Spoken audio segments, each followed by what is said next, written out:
mustahkam to'rik. Hozir iqtisodiy krizis yuz bergachga, o'g'lisam Dadaning shirkati yana nurg'un odamni xizmatdan qoldiribdi-ku. Shundoq, bu amalsizlikdan bo'ldi. Ular Dadanimi xizmatdan qoldirganmidi? Yo'qay, dadam o shirkatning mustahkam to'riki tursa, uni hargiz xizmatdan bo'shatmaydi. Dadani to'rikka o'xshatganing nemasi? Nimani deydigansan? Mustahkam to'rik degan bir idiom. Miladi 638-yili Tang sulolasining podshohi Leshimin Sanmenshiyada sayli qilib o'tib, bir kichik orolni ko'ribdi. U orol kuchli bo'ron chaqindimi, qor yomg'irdimi, Xuanxe daryosining o'ttirisida qad ko'tarib turg'idek. Buningdan u to'limi hayron qilib, bir ko'plik nazm o'qibdi.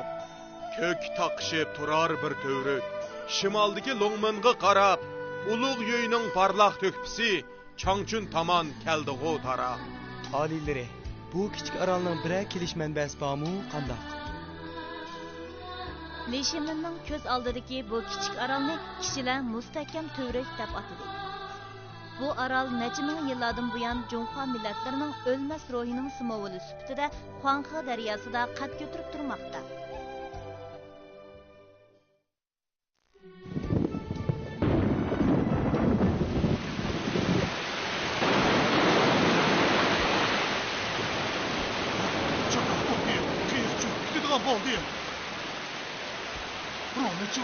Bu yoqqa mengla.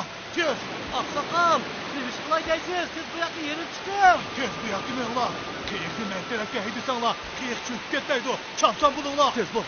Qiyiqni oldiga aydab, oqsoqolni chiqarib olaylik. Tez bo'l.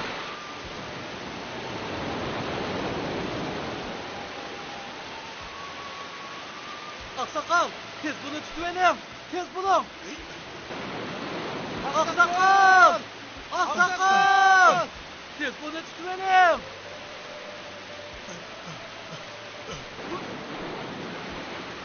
Oqsoqol!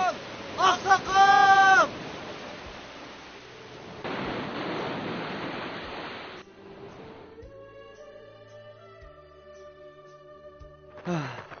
Bo'ron to'xtadi.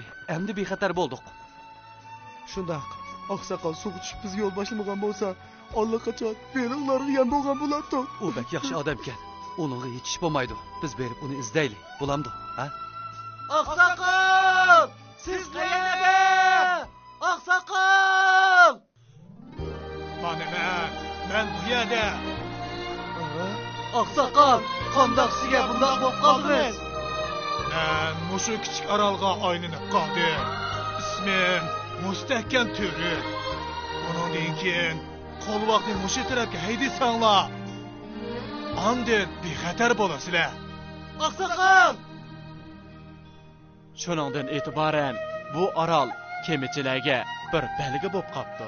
Bu voy Rasululloh bek oq ko'ngil ham oliyjanobkan. Hozir mustahkam to'rik degan bu ibora qaysar, irodali kishilarga qartilgan bo'lib, jafo mushaqqatga tiz bukmaydigan, tavranmas irodalik degan ma'noda qo'llaniladi.